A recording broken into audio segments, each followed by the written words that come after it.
फ़िलहाल मैं पहुंच चुका हूं आमेर पैलेस, आमेर महल कह लीजिए, ठीक है। इसकी स्पेलिंग थोड़ा सा कंफ्यूजिंग है, AMBER, और इसको पढ़ा जाता है बी इज़ साइलेंट आमेर, ठीक है। तो इंग्लिश में से आम्बेर या समथिंग पढ़ने की कोशिश ना करें, ठीक है। ये this is only Amer, AMBER the pronunciation of. और इसके ठीक पीछे ये साइड में रामबाग गार्डन है। ये रामबाग मेरे को याद दिलाता है आगरा की, ठीक है। आगरा में मैं गया नहीं था, मेरा जाना रह गया था रामबाग में। पीछे काफ़ी मतलब बढ़िया नज़ारा है, लोग बैठे हुए हैं पार्क में और आनंद ले रहे हैं। यहाँ पे व्यू काफ़ी अच्छा है, काफ़ी शानदार है, और मौसम तो वैसे ही अच्छा है। जैसा कि मैंने आपको बताया कि ये वाला मौसम जो है टूरिस्ट के लिए काफ़ी अच्छा रहता है। अगर इस मौसम में अगर आप घूमने आते हैं तो आपको उतनी गर्मी भी नहीं लगेगी। बारिश कम है, कम मीन्स धूप छाँव वाला सीन है, और आप बड़े अच्छे से बहुत ज़्यादा समय तक घूम सकते हैं।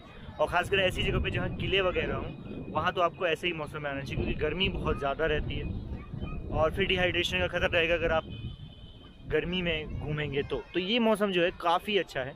इस मौसम में आइए, आपको ज़्यादा मज़ा आएगा। चलिए आगे बढ़ते हैं अब यहाँ से।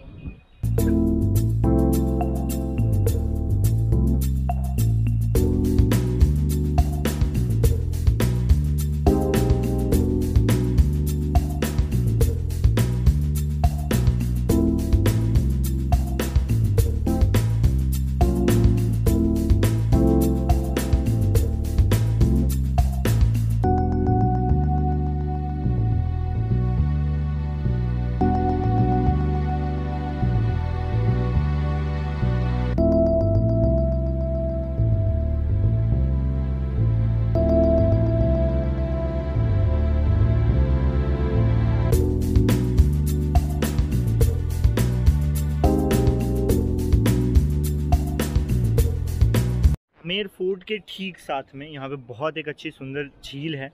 झील ही कह सकते हैं इसे। काफ़ी सुंदर नज़ारा है। मैंने सुना है इसमें बोटिंग वगैरह भी होती है। अभी ये फैसिलिटी अवेलेबल नहीं है क्योंकि एक भी बोट नहीं दिख रहा है मुझे, ठीक है। तो ये पीछे अगर आप सही वेदर में आते हैं, क्योंकि देखो कोरोना के टाइम के बाद से ही बहुत सारी चीज़ें बंद कर दी गई हैं, तो अगर आप सही मौसम में आते हो या फिर आफ्टर पेंडेमिक आते हो तो आपको शायद यहाँ बोटिंग वगैरह की फैसिलिटी भी देखने को मिल सकती है। Hope so, it depend on your destiny. आपकी किस्मत पे निर्भर है कि आप आएँ और यहाँ बोटिंग का मज़ा ले सकें। मैं तो नहीं ले पा रहा हूँ, लेकिन मैं बता दे रहा हूँ आपको कि यहाँ ऐसा होता है। अभी फ़िलहाल बहुत ऊंची चढ़ाई करनी है, बहुत ऊंची तो नहीं है लेकिन काफ़ी सारी सीढ़ियाँ हैं। चढ़ने में आपको काफ़ी दिक्कतों का सामना करना पड़ सकता है। अगर आपके पैर वगैरह में प्रॉब्लम है तो मत ही आइए यहाँ पे। लेकिन अगर आप इच्छुक हैं, आप हिस्ट्री के बारे में कुछ जानना चाहते हैं, हमारे राजाओं के बारे में कुछ जानना चाहते हैं, तो मुझे लगता है कि इतनी ऊंची चढ़ाई भी कम है, ठीक है। तो चलिए अभी सीधा ऊपर लेके चलता हूँ मैं।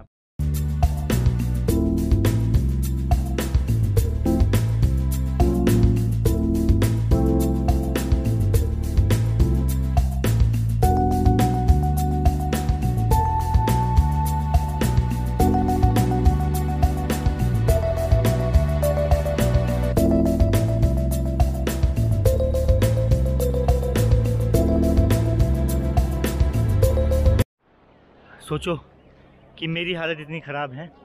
आई just climb some few stairs, only few stairs, approximately around 50, और हालत थोड़ी सी डाउन है जस्ट बिकॉज जब मैं सीढ़ियाँ चढ़ रहा था तो धूप ज़्यादा थी। फ़िलहाल मैं एक स्टेप पे पहुँच चुका हूँ, कुछ और स्टेप्स बाकी हैं, ऊपर की साइड जाना है।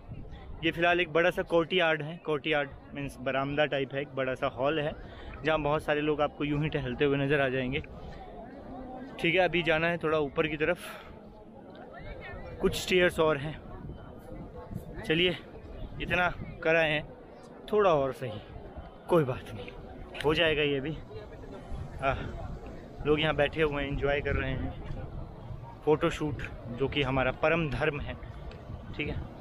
तो वो करवाना तो ज़रूरी है, क्योंकि फिर नहीं तो मेमोरीज़ नहीं बनेंगी। घर जाके हम खुद को क्या मुँह दिखाएंगे, आई मीन घर पे जाके मुंह किसका देखेंगे। फिर उसके अलावा इंस्टाग्राम, फेसबुक, ब्ला ब्ला ब्ला ब्ला, स्नैपचैट, हर जगह पोस्ट भी तो करना होता है हमें। तो वीडियो और फ़ोटो जो है is most important part of our trip. फिलहाल एक और चढ़ाई, बड़ी मुश्किल से ऊपर तो मैं चढ़ा आया था, लेकिन but I just forget to buy the tickets, तो दोबारा से नीचे जाके फिर ऊपर आना पड़ेगा। ओह कैसे भूल गया मैं बस चढ़ता ही जा रहा था, मुझे पता नहीं था कि कहाँ टिकट चेक करेंगे, और फिर फाइनली यहाँ कर ही लिया। तो जा रहा हूँ अभी टिकट खरीदने, देखता हूँ फिर बताता हूँ आपको कितने का है और क्या क्या सीन है। So finally I got the ticket, और इसमें मैंने चलाया है अपना दिमाग। ठीक है, मैंने अभी जस्ट अपने घर पे फ़ोन किया, अपनी स्टूडेंट आईडी मंगवाई, and I save 80 rupees, you know 80 rupees बचाए मैंने अभी अपने, उसकी करूँगा ज़बरदस्त पार्टी। ठीक है, अभी तो मिल गया टिकट, जो कि मुझे सिर्फ पड़ा है 20 रुपये का, और वैसे सामान्य जनरल पीपल्स के लिए तो टिकट कॉस्ट इज़ 100 रुपीज़, और फॉरेन टूरिस्टर के लिए तो बिल्कुल ही मतलब 1000-2000 ऐसे है। चल फिलहाल वही स्टेप्स मैं फिर से कवर कर रहा हूँ, टिकट शो करूँगा, अंदर घुसूँगा, उसके बाद देखते हैं क्या करना है। Let's go.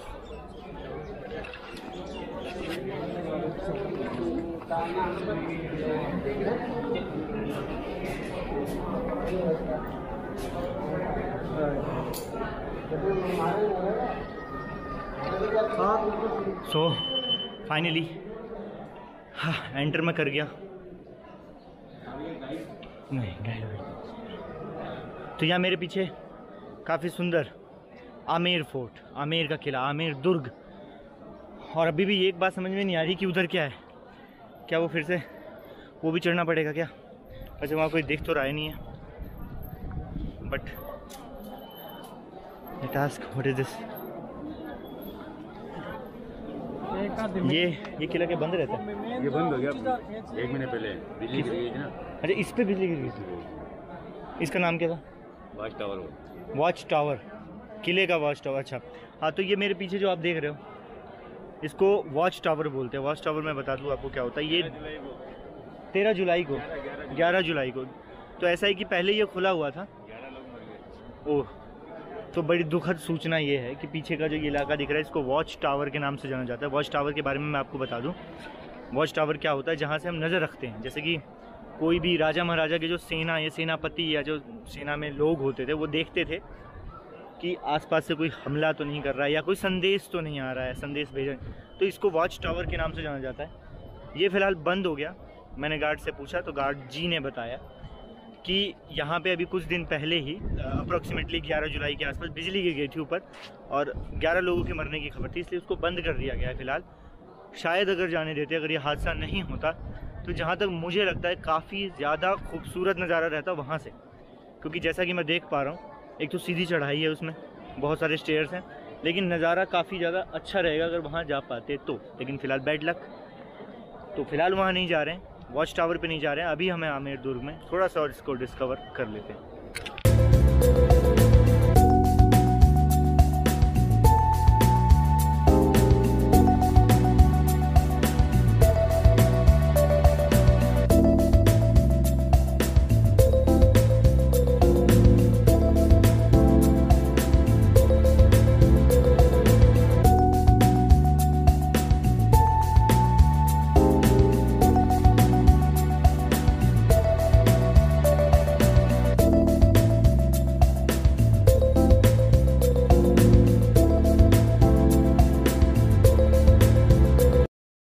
Talk about some GK facts, वो तो जानना ज़रूरी है, वो तो मेरा मतलब फ़र्ज़ बनता है आपको बताऊं। आमेर का किला बेसिकली इसके नीचे का जो इलाका है, किसी समय पे मीणाओं द्वारा, जो कि एक राजस्थान की जाति है, उनके द्वारा बसाया गया था। और इस महल के, इस दुर्ग पर जो है कई सालों तक कछवाहा राजपूत का शासन रहा, और उन्होंने यहाँ से शासन किया इस पूरे इलाके पे। और ये पहाड़ी के ऊपर एक टीले पे बसा हुआ है, और ये अरावली हिल श्रृंखला जो है उस पे बेस्ड है मेनली।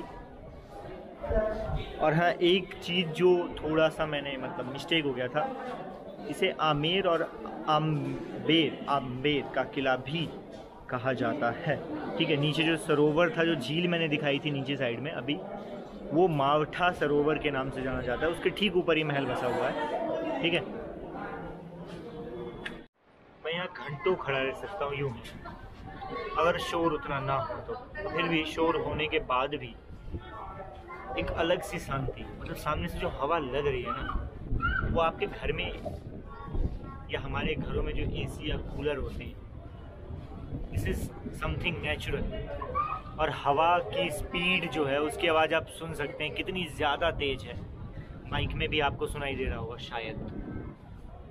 बहुत ही एपिक नज़ारा है और मैं आपको रिकमेंड करूँगा कि अगर आप आते हैं तो आमेर फोर्ट ज़रूर आइए, क्योंकि बिना आमेर फोर्ट के जयपुर सुना सुना सा है, कुछ इतना मज़ेदार नहीं लगेगा आपको। ठीक है, एपिक नज़ारा है, एपिक कह सकते हैं इसे, something different you can watch from here.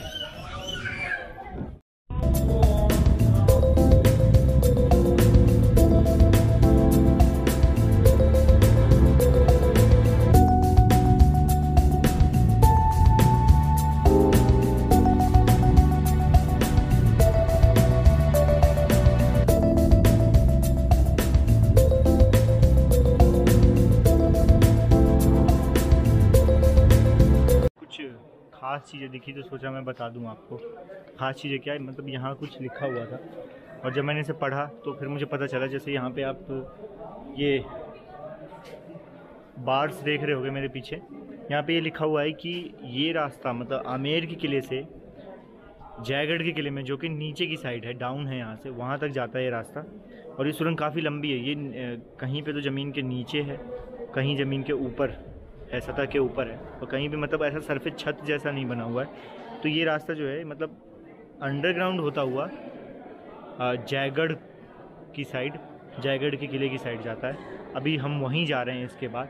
और फिलहाल यहाँ पे कुछ बहुत बड़े बड़े बर्तन हैं, पता नहीं क्या है ये, अभी के हैं, ये कब के हैं, आई डोंट नो। काफ़ी बड़ी सी, इसमें कम से कम मुझे लगता है कि कम से कम 200-300 लोगों या पूरी मंडली, उससे भी ज़्यादा का खाना बन जाएगा लगभग, ऐसा मुझे लग रहा है।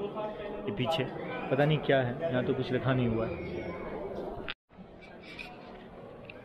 अगर if this video are also watching by any foreigner, वैसे मुझे नहीं लगता कि कोई फॉरेनर देखेगा, लेकिन फिर भी just for tips I want to say to you that कि if you have currency of your country, you can change here your currency.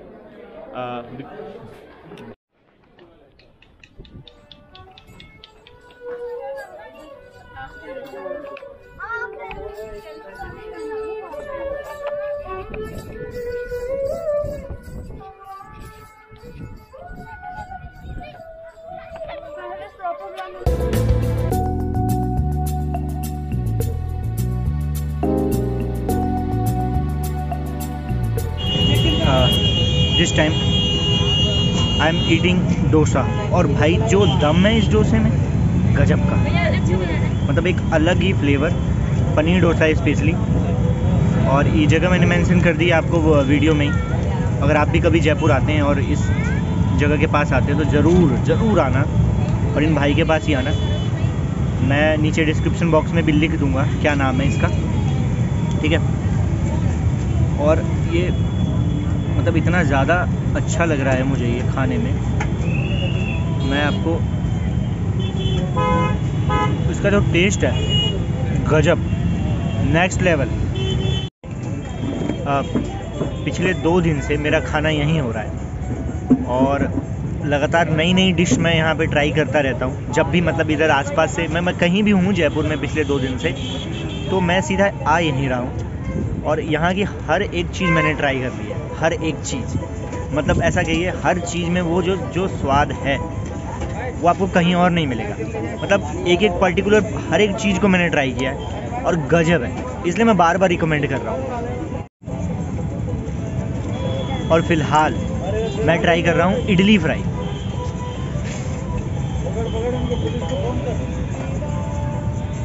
और जो इसका टेस्ट है ना, ये एक्सट्रीम लेवल का है, गजब।